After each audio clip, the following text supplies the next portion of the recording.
Sejam muito bem-vindos e muito bem-vindas aqui à nossa aula de dicas e apostas da pediatria. Se você não me conhece ainda, meu nome é Adriana, sou professora de pediatria aqui na Medway e vamos juntos porque hoje a gente vai falar sobre sírio-libanês. Galera, tem uma coisa que eu preciso te contar, que aqui na Medway a gente já foi responsável aí por 210 aprovações no sírio e 14 sendo primeiros lugares. Então, vamos junto, essa é a sua hora. Ano que vem você vai estar aqui nos nossos slides de aprovados por sírio, eu tenho certeza disso. Então, bora falar sobre as nossas dicas e apostas dentro da pediatria. Quero relembrar primeiro vocês como é que é cobrada a pediatria dentro do sírio-libanês, tá? Primeira coisa, galera, é que é uma prova nova, tá? Ela completou agora 4 anos. O estilo maior dela, de fato, é memorização, mas é uma memorização baseada em casos clínicos. Então, algumas vezes vocês vão olhar e falar, cara, mas até parece um raciocínio, né? Mais de padrão raciocínio clínico. Mas é mais memorização, só que dentro de um caso clínico, tá bom? Qual que é o foco principal que eles nos solicitam? Diagnóstico e conduta, tá? É uma prova que, se você não gosta de muitas imagens, fica tranquilo, fica tranquila, porque é uma prova que praticamente não cobra imagem, tá? O foco, de fato, é mais no diagnóstico e conduta, então pode ficar sossegada. Fechou? Para a gente iniciar o nosso bate-papo, a gente vai começar falando sobre desordens do sistema imune. Só que aí, uma coisa que eu preciso já te alertar. A prova do sírio, ela é um pouquinho diferente das outras provas. A maioria das provas gostam de cobrar dentro desse tema aqui a anafilaxia pura, somente. O sírio varia um pouquinho. Tem ano que ele cobra anafilaxia e tem ano que ele cobra outras coisas. Mas não se desespere porque a gente vai ver tudo aqui para você chegar lá brilhando e acertando as questões, tá bom? Então, bora lá. Vamos relembrar um pouquinho antes da anafilaxia, que é uma reação multissistêmica de hipersensibilidade grave. Ela tem aí um início agudo, de muito rápida evolução, e ela pode ser potencialmente fatal. Por isso da importância da gente reconhecer precocemente esses sintomas, tá bom?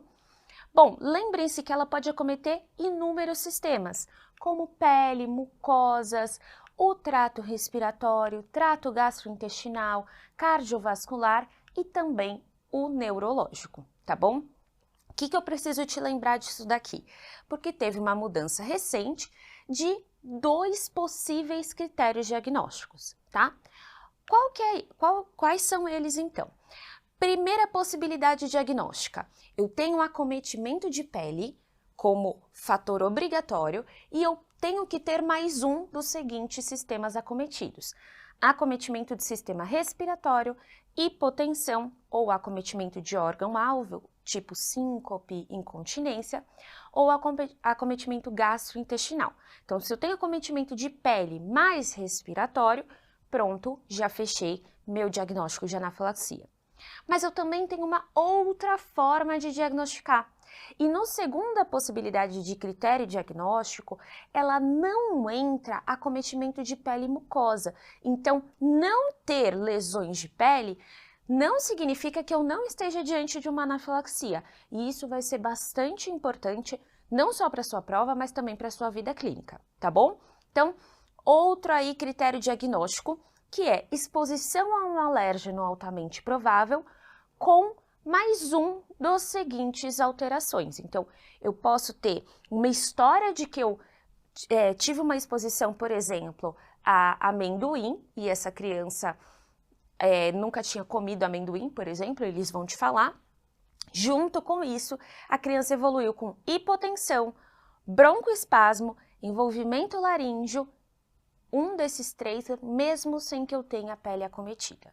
Se tiver isso daqui, eu já entendo que eu estou diante de um quadro de anafilaxia. Vamos então para o nosso tratamento, já que a gente entendeu como é que faz o diagnóstico, vamos entender como é que é a nossa conduta, já que a gente sabe que é isso que o sírio gosta. Então, em relação à minha conduta de tratamento, lembrem-se que a primeira linha de cuidado vai ser a adrenalina intramuscular, tá bom? Essa é a primeira coisa que eu vou fazer, é a ação mais importante que eu tenho para fazer, tá bom? Tem uma informação aqui que vale a pena você saber, tá? Não é muito a cara do Círio cobrar, mas vale a pena você saber que esse paciente também deve ser hidratado e receber suporte de oxigênio e do que mais ele precisar. A minha segunda linha de tratamento é antihistamínico, corticoide. Galera, aqui a literatura diverge um pouquinho, tá bom? Mas não é errado eu fazer antihistamínico. A gente sabe que o uso do corticoide, por exemplo, ele nos auxilia a gente evitar recidiva aí desse quadro de anafilaxia após 6 a 8 horas do desencadeamento dos sintomas, tá bom? Além disso, eu preciso, obviamente, manter esse paciente em observação por aí aproximadamente 6 horas, tá bom? Então, eu preciso que ele fique aqui comigo, justamente para evitar recidiva do quadro de anafilaxia, tá bom? Muito bom. Muito importante que aí a gente vai mudar um pouquinho de assunto, mas ainda dentro de desordens do sistema imune, mas é a gente relembrar o que é a marcha tópica. Porque lembra que eu conversei com vocês lá no começo que o Círio cobra algumas coisinhas diferentes nesse tema? É aqui o ponto. Dentro da marcha tópica, eles gostam de cobrar dermatite atópica e rinite, por isso que a gente vai conversar sobre elas, tá bom? E aí eu preciso te lembrar que dentro da marcha tópica eu posso ter a rinite, posso ter asma, alergia alimentar e eczemas atópicos, tá bom? Vamos conversar então primeiro sobre a dermatite atópica. A dermatite atópica é uma inflamação crônica da pele que vai me gerar um ressecamento, um prurido e um eczema nessa pele, tá? Como que é essa lesão? Ela tem uma base eritematose, com pápulas. Além disso, eu posso ter aparecimento de algumas vesículas, tenho uma lesão escamativa e posso ter crostas e liquenificação, tá bom? Mas você precisa se lembrar que existem diferenças de manifestações da dermatite atópica quando eu falo de lactente e quando eu falo de uma criança mais velha. Vamos relembrar? Então vamos lá. Quando eu falo de lactente, a dermatite atópica se manifesta com lesões preferencialmente de face e regiões extensoras, e ela poupa o centro da face e as regiões de fraldas. Então, se a questão te contar que eu tô com um lactente que apareceu lesões de base eritematose, descamativas, pruriginosas, em face e regiões extensoras, por exemplo, dorso, tronco, eu tô diante de um quadro de dermatite atópica, tá bom? Mas ele vai te contar também que vai poupar centro da face e região de fraldas, tá? Já no escolar e no pré-escolar, já é aquela coisa um pouquinho mais típica, que a gente está mais acostumado da dermatite atópica, que é o acometimento das regiões flexoras com presença de liquenificação, tá bom? E como é que é o tratamento da dermatite atópica? Galera, lembra disso aqui. O principal que você vai contar para todo mundo, que você vai fazer para todo mundo, é a base, é a minha hidratação da pele. Depois eu vou tratar a infecção associada se ela existir. Então, se eu perceber que nessa região onde eu tenho a área de eczema, eu tenho uma região liquenificada e que eu tenho uma infecção secundária, aí sim eu vou tratar a infecção. E eu posso ainda, dependendo do estágio da lesão, se ela estiver liquenificada, eu posso ainda fazer uso do corticoide tópico, tá bom? Mas o que eu vou indicar para todos os pacientes, 100% do tempo, durante toda a vida dele, é a hidratação, tá bom? Tratar a infecção com antibiótico-terapia ou o fazer uso do corticoide tópico vão ser algumas exceções, tá bom? Então vamos lá. O hidratante, eu preciso que essa criança utilize 2 vezes ao dia no mínimo em toda a pele. E aí aqueles cuidados que eu sei que você se lembra, que são evitar banhos quentes e prolongados e também evitar muita fricção dessa pele quando eu for me secar pós-banho, tá bom? E eu vou colocar hidratante principalmente nas regiões acometidas, mas lembre-se que tem que ser em toda a pele. Agora, se eu tiver com lesões muito crostosas, muito pruriginosas, aí sim eu vou fazer uso de alguns corticoides tópicos ou inibidores da calcineurina, tá bom? Vamos relembrar um pouquinho em relação aos corticoides, qual que é a potência dos corticoides? Por quê? Irão ter alguns casos que a gente vai conseguir usar um corticoide de menor potência, o paciente vai ter uma boa resposta, mas irão ter casos que esse corticoide com uma potência um pouquinho mais baixa não vai fazer efeito. Então, vamos relembrar quais que a gente pode usar. Então, vamos lá. Primeira é a hidrocortisona ou a dexametasona, que é o menos potente.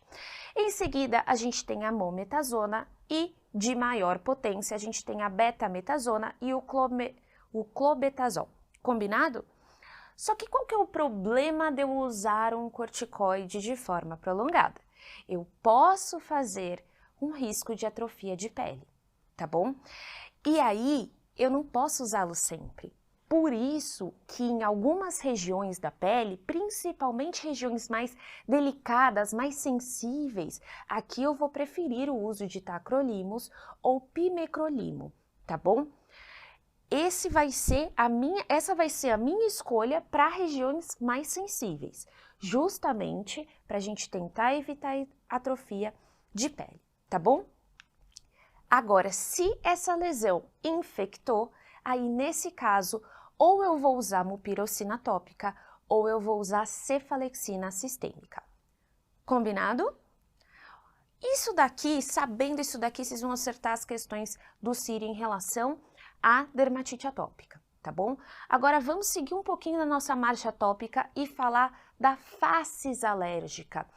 Isso daqui é muito comum deles cobrarem quando eles estão querendo te induzir que a criança tem uma marcha atópica ou que eles estão querendo te induzir que essa criança tem rinite ou algo relacionado a isso, tá bom? Então vamos relembrar um pouquinho quais são esses sinais, porque são esses sinais que eles vão te trazer na questão, tá bom? Mais pra frente a gente vai ver uma questão e vocês vão entender como é que eles cobram isso, tá?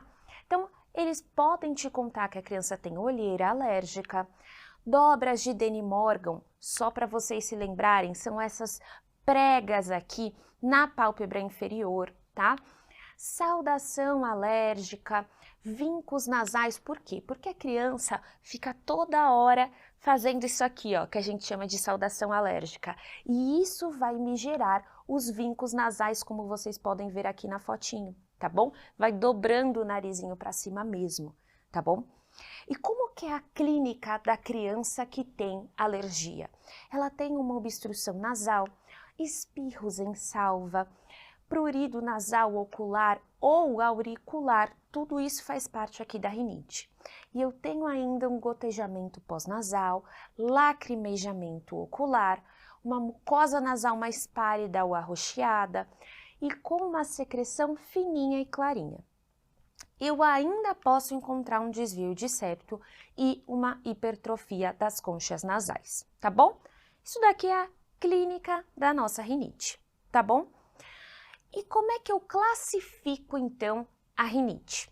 Eu posso classificá-la de acordo com a sua duração ou de acordo com a sua gravidade.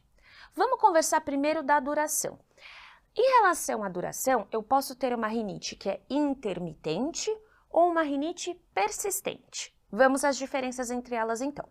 A rinite intermitente é aquela que tem sintomas por um período menor do que 4 dias por semana, ou menor do que 4 semanas.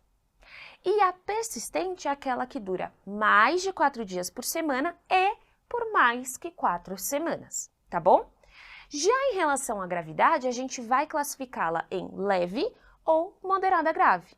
A leve é quando eu não tenho nenhum dos itens que a gente vai conversar presentes. A grave é quando eu tenho pelo menos um desses daqui. Eu tenho uma limitação de sono, de lazer, esporte, escola ou trabalho, ou eu tenho sintomas que incomodam demais e atrapalham, inclusive, a qualidade de vida dessa criança, tá bom? Eu vou classificar como intermitente e persistente primeiro, e depois eu vou classificá-la em leve e moderada grave, tá bom? E aí, é através disso que eu vou orientar o meu tratamento. Por quê? Se eu tiver uma rinite intermitente e leve, eu vou prescrever um anti-histamínico oral. Se ela for intermitente grave ou persistente, aqui eu vou indicar o corticoide nasal. Agora, se essa criança tiver sintomas que mesmo assim não melhoram, talvez eu precise de uma imunoterapia alergênico específica para a gente modificar aí o padrão da doença, tá bom? Mas independente da minha classificação, eu preciso orientar a minha higiene ambiental. Então, preciso orientar que ao invés de varrer eu vou passar pano, orientar tirar bichinhos de pelúcia e coisas que acumulam pó de dentro do quarto e da casa, como por exemplo, cortinas e tapetes, tá bom? Tudo isso faz parte de todos os tratamentos independente da classificação. Combinado? Vamos para uma questãozinha então para a gente entender como é que eles cobram isso? Então vamos lá. Aqui a gente tem nossa questão 1, que foi uma questão do Sírio, tá? Traz aqui o João, de 8 anos, que apresenta pele seca e áspera com prurido intenso em braços e pernas. Vamos parar por aqui. Aqui eu tenho um menino de 8 anos, ele já é um mês escolar. Então, se eu for falar de dermatite atópica, eu já vou falar de regiões extensoras e flexoras, tá bom? Então, tá me parecendo que ele vai me dar algum indício aí. Vamos ver. Exame físico, eu tenho lesões eczematosas com liquinificação em regiões flexurais, cubital e poplítea, prega infraorbital de Denny Morgan e sinal de Rey. Nem sei falar esse nome, é muito chique. Presentes. O diagnóstico mais provável para o paciente é? Galera, ele conversou aqui com a gente nessa questão tudo isso que a gente acabou de conversar. Eu tenho uma criança que tem sinais, sim, de dermatite atópica e também de uma fascies atópica, né? De uma provável rinite. Portanto, aqui ele não colocou rinite, então a gente entende que a alternativa que mais está aí de acordo com os sintomas do João são, de fato, a dermatite atópica compatível com a nossa letra D de dado. Combinado? Espero que vocês tenham entendido aí como é que eles gostam de cobrar e relembrado um pouquinho desse tema, porque essa é minha aposta que deve cair nessa prova sim, tá bom? Agora a gente vai mudar um pouquinho de assunto e a gente vai falar sobre hipertensão arterial. É um tema que não são muitas provas que cobram não, mas o Sírio todo ano cobra, então vai ter uma questão de hipertensão arterial lá para você, tá bom? Como é que eles gostam de cobrar esse tema, antes da gente entrar nele propriamente dito?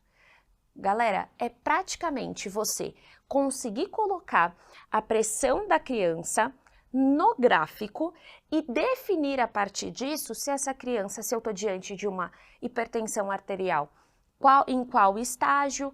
É isso que eles querem que você fale. Nada muito elaborado. Eles não cobram para vocês a conduta em relação à hipertensão arterial. Nunca cobraram até aqui. O que eles querem é saber se você sabe classificar a hipertensão arterial na criança e como que eu sinalizo, como que eu interpreto a pressão arterial daquela criança dentro do gráfico para faixa etária e estatura. Combinado? Mas calma, que a gente vai relembrar tudo isso junto para você acertar a sua questão da prova, tá bom? Então vamos lá. O que é uma hipertensão arterial? Então é quando eu tenho uma PAS e ou uma PAD igual ou superior ao percentil 95 para idade, sexo e percentil da altura. Só que eu preciso ter isso em pelo menos 3 ocasiões diferentes. Então eu preciso ter 3 medidas para que eu consiga classificar essa criança se ela em estágios aí da hipertensão arterial que a gente já vai ver junto, tá bom? Só que aqui tem uma coisa importante. O que é muito comum acontecer na criança? Que eu só tenho PAS ou só tenho PAD elevadas. Eu vou considerar o que está mais elevado. Quando a gente for mostrar para vocês a interpretação do gráfico, talvez isso fique mais claro, tá bom? Então, já já a gente volta nisso daqui. Mas reforço que o mais importante é a gente saber classificar essa criança.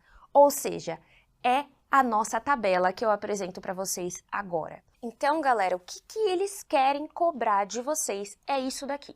Se você souber essa tabela, você responde a sua questão da prova. Então, vamos com calma, eu vou tentar dar uma resumida nela para ficar mais fácil para vocês, tá bom? Vamos lá. Vamos conversar primeiro de crianças entre 1 a 13 anos. É nessa faixa etária que eles gostam de cobrar, porque aqui é igual adulto, deixa, eles não cobram muito, tá? Mas a gente vai conversar sobre eles também. Vamos conversar então para crianças entre 1 e 13 anos. O que é normotensão? Normotensão é quando eu tenho uma PA, tanto sistólica quanto diastólica, menor do que o percentil 90 para a idade, sexo e altura. Eu considero que essa criança tem uma pressão arterial elevada se ela tiver uma pressão ou PAS ou PAD entre o percentil P90 e P95. Hipertensão estágio 1 é quando eu tenho uma PA, seja PAS, seja PAD, entre o percentil P95 e P95 mais 12. Então, se eu estou entre P95 e P95 mais 12, eu estou numa hipertensão estágio 1. Agora, se eu estou numa PA maior, seja PAS ou PAD, maior ou igual do que P95 mais 12, aí eu já tenho hipertensão estágio 2, tá bom? Então, classificação é normotenso, PA elevada, estágio 1, estágio 2. Vamos resumir?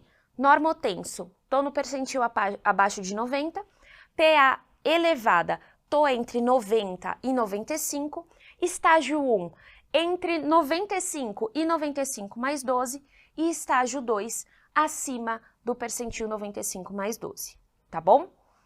Em crianças a partir de 13 anos, é muito semelhante ao do adulto.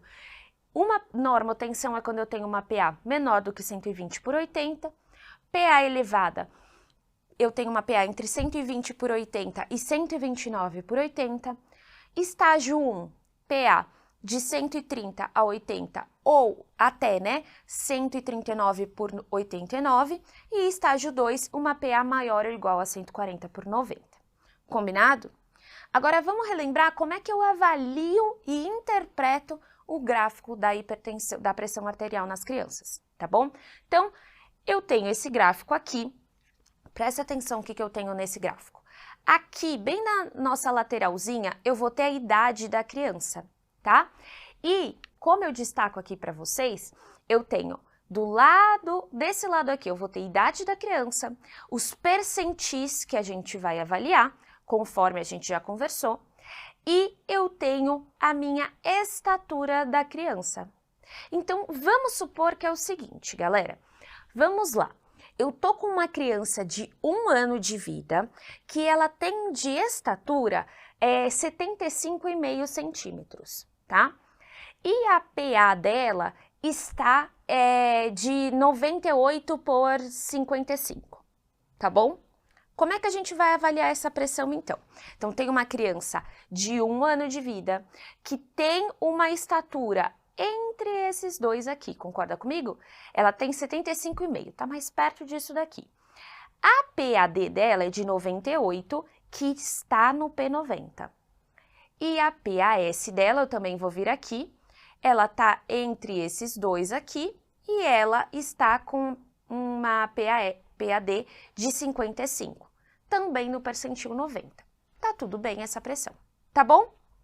Bom, eu preciso que vocês se relembrem que a pressão tá na parte mais baixa da tabela, ou seja, tá aqui, ó, tá aqui, isso daqui eu considero como pressão. Aqui a primeira parte da tabela é estatura, a primeira linha, combinado de acordo com a sua faixa etária. Então, a estatura está na parte mais alta e a pressão está na parte mais baixa. Ficou mais fácil de entender assim? Eu vou mostrar para vocês como é que cai no cílio, para você se preparar e entender como é que a gente vai aplicar isso aqui, tá bom? Então vamos lá. Aqui eu tô diante de um menino de 5 anos de idade, pesando 20 quilos e tá com uma estatura de 112. Ok, ele tem uma PA de 110 por 70. A pressão foi aferida com técnica adequada, tá tudo certo. E 3 ocasiões diferentes, tá bom? Foi confirmada essa PA dele. Tendo como referência a tabela a seguir, que a gente já vai ver, é correto classificar a PA dessa criança. É isso que ele vai te contar. Essa foi a questão da prova do Círio e é isso que ele pergunta todos os anos, tá? Então, vamos lá. Vamos voltar. Eu tô diante de uma criança aqui de 5 anos de idade com 112 centímetros de estatura, tá? Então, vamos encontrar ela nessa tabela. Ela tem 5 anos e ela tem 112 centímetros de estatura. Ela tá aqui, ó. É aqui que eu vou avaliar a pressão dessa criança. E ele me conta que a PA dessa criança é de 110 por 70, confirmada 3 vezes. Então, vamos lá. Se ela está no 112, o 110 está entre o percentil P95 e P95 mais 12. Vamos avaliar o PAD. O PAD dela está entre o P95, mas o PAD dela está entre P95 e P95 mais 12 também. O que significa que a gente já conversou que essa criança está classificada como hipertensão estágio 1. Combinado? Galera, não é tão difícil, mas a gente precisa saber como interpreta a tabela. Se você sabe como interpreta, você vai gabaritar a sua questão, eu não tenho dúvida disso. Combinado? E para a gente finalizar o nosso bate-papo de hoje, a gente vai conversar sobre esse tema que eu sei que é uma pedrinha no sapato para várias pessoas, mas aqui a gente vai focar em como cai distúrbios da hemostasia, desordens trombóticas e transfusão de componentes, tá bom? Não vamos falar, obviamente, sobre tudo aqui. A gente vai focar no que eles gostam de cobrar, no que é mais padrão deles cobrarem para você conseguir acertar sua questão na prova, tá bom? Quando a gente fala sobre hemostasia, a gente vai ter que relembrar que a gente tem as nossas vias da coagulação. Vamos relembrar quem primeiro faz parte da minha via extrínseca? A minha via extrínseca, quando eu falo de via extrínseca, eu falo a respeito de fator 7, do TP, que tem que ser abaixo de 10 segundos, e do INR, que tem que ser abaixo de 1,5, tá bom? Quando eu falo da minha via intrínseca, eu estou falando de fator 8, 9, 11 e 12. E aqui entra TTPA, que tem que ser abaixo de 30 segundos. Beleza? Na minha via comum, aqui eu já tenho fibrinogênio, protrombina, 5 e 10. E aqui entra tanto TP quanto TTPA. Tudo bem, galera? Galera, então por que você precisa saber tudo isso que a gente relembrou no slide anterior? Simples, porque o que eles querem cobrar é isso daqui, ó. Se eu tenho um problema no fator 7, eu tenho, portanto, um problema na minha via extrínseca. E o que eu vou encontrar de laboratorial nessa criança? Um TP alargado e um INR alterado. Isso que você tem que grudar na sua cabeça e você tem que ir para o Círio sabendo disso, porque eles gostam de cobrar isso, tá? Mas vamos entender aonde que eu posso ter, em quais circunstâncias eu posso estar diante de um problema no fator 7. A gente vai conversar sobre 3 aqui, tá? Doença hemorrágica no recém-nascido. Aqui o meu problema é na deficiência de vitamina K. Na hepatopatia, o problema aqui é na produção hepática da maioria dos fatores. E na colestase, eu tenho uma menor absorção da vitamina K porque ela é lipossolúvel, tá bom? Galera, talvez você esteja estranhando que eu não estou contando tudo para vocês, eu não estou aprofundando os assuntos e algumas tabelas eu nem vou conversar sobre tudo com vocês. Mas o que a gente vai falar aqui hoje, especificamente, é só sobre o que você tem que saber para a prova. Combinado? Baseado nisso daqui, o que eu quero que você se recorde? Que os fatores dependentes de vitamina K são o senhor Klaus mora na casa 279.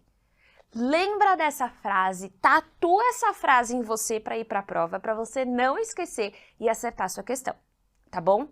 Agora, se eu tenho um problema nos fatores 8, 9 e 11, aqui, o que eu vou enxergar de alteração na minha criança? Problema na minha via intrínseca e, portanto, eu vou ter um TTPA alargado.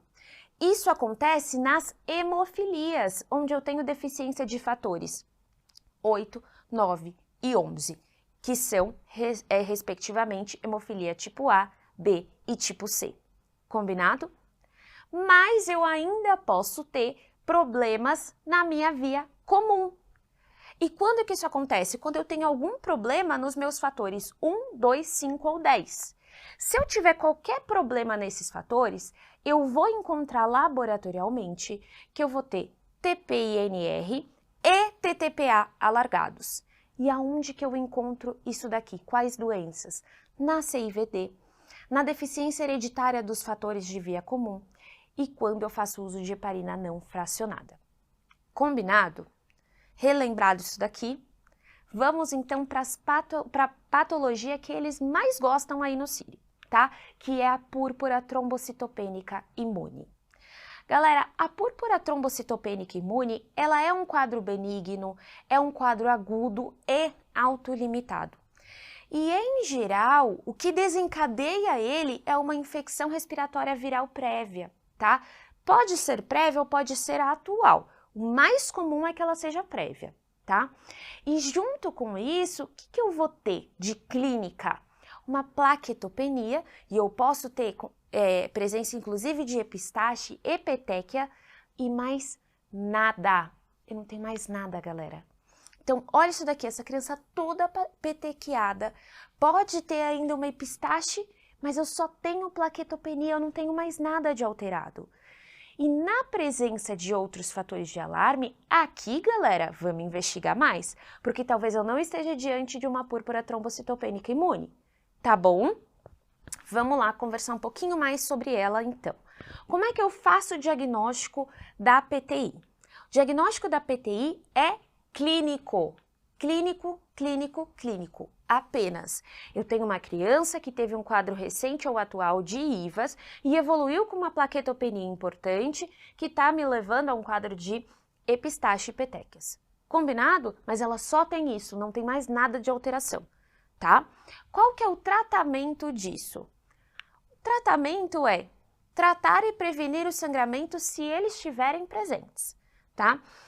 E uma coisa importante, que eu não preciso normalizar a contagem plaquetária dessa criança. Se eu for corrigir sangramento, não é para normalizar as plaquetas dela. Isso vai ser com o tempo. O que eu preciso é só prevenir sangramentos graves. Então, eu preciso aumentar um pouquinho o meu nível plaquetário se eu tiver com uma plaqueta muito, muito, muito baixa, só para evitar sangramento grave. Eu não preciso aumentar minha quantidade de plaqueta para normalizar essas plaquetas. Combinado? Então, vamos lá. Na minha PTI, se eu tiver um sangramento ativo relevante, ou seja, muito grave, essa criança está evoluindo, se você não fizer nada, você vai evoluir para um choque hipovolêmico, aqui eu posso fazer metilpred por 3 ou 4 dias ou imunoglobulina por 2 a 3 dias. E vou indicar transfusão de plaquetas só se eu tiver com uma hemorragia intracraniana ou evoluindo para um choque, tá bom? Somente nessas situações muito específicas. Mas a maior parte dos casos é uma PTI sem sangramento ou com sangramento discreto. E nesse caso, eu só vou observar essa criança. Combinado? Uma coisa só importante dessa linha aqui, das crianças que estão sem sangramento ou com sangramento menor, é que quando isso estiver afetando a qualidade de vida demais dessa criança, aí eu posso fazer também metilpred ou imunoglobulina para ela. Mas isso não é o que a gente mais faz e não é geralmente o que a questão vai te cobrar. Geralmente vai te cobrar que nesse caso a gente só vai observar, tá bom? Vamos ver como é que eles cobram isso para ficar mais claro? Também foi questão do Sírio. Eles gostam de João, vocês estão vendo, né? Mais um João aqui. João Lucas, de 2 anos, foi internado com história de aumento do volume do joelho esquerdo. Ele negava febre ou perda de peso, astenia ou outras queixas clínicas. Chama atenção, hein? Ele não teve nada, mas ele teve um aumento do volume do joelho esquerdo. No exame físico, estava tudo normal, mas eu tinha um aumento do volume da articulação, do joelho esquerdo. Foi feita então uma punção articular para a gente entender o que é esse líquido do joelho e foi visto presença de sangue dentro da articulação. A mãe te conta que o paciente apresentou sangramento no nascimento dos dentes também. Olha só, uma criança de 2 anos que quando os dentes nasceram sangrou bastante e ele evoluiu com uma hemartrose e sem nada associado. Tendo em vista a principal hipótese diagnóstica, o exame laboratorial que mais provavelmente estará alterado é... Lembra que a gente conversou lá no começo disso daqui? Que a gente precisava entender qual fator de coagulação está alterado para eu entender qual o meu exame laboratorial que vai estar alterado. É por conta disso daqui, eles amam essa correlação. Para a gente responder, vamos relembrar a nossa tabela então. Se eu estou diante da via extrínseca, portanto, eu tenho alteração do meu fator 7, eu vou ter alteração do meu TP. Se eu estou diante da minha via intrínseca, eu tenho alteração do TTPA. Se eu estou diante de uma alteração na minha via comum, eu vou alterar tanto TP quanto TTPA. Nesse caso, eles estão deixando claro para mim que provavelmente eu estou diante de uma hemofilia. Portanto, eu tenho alteração em alguma aqui da minha via intrínseca que está me gerando alteração vai me gerar, portanto, uma alteração de TTPA. E é por isso que nessa questão, a nossa alternativa correta é a letra C, tempo de tromboplastina parcial ativada. Combinado, galera? Eu sei que esse assunto é a pedrinha no sapato, mas eu sei que agora vocês vão acertar essa questão e a gente vai estar junto assim que vocês tiverem aí a aprovação de vocês em todos os momentos. Combinado? Até uma próxima!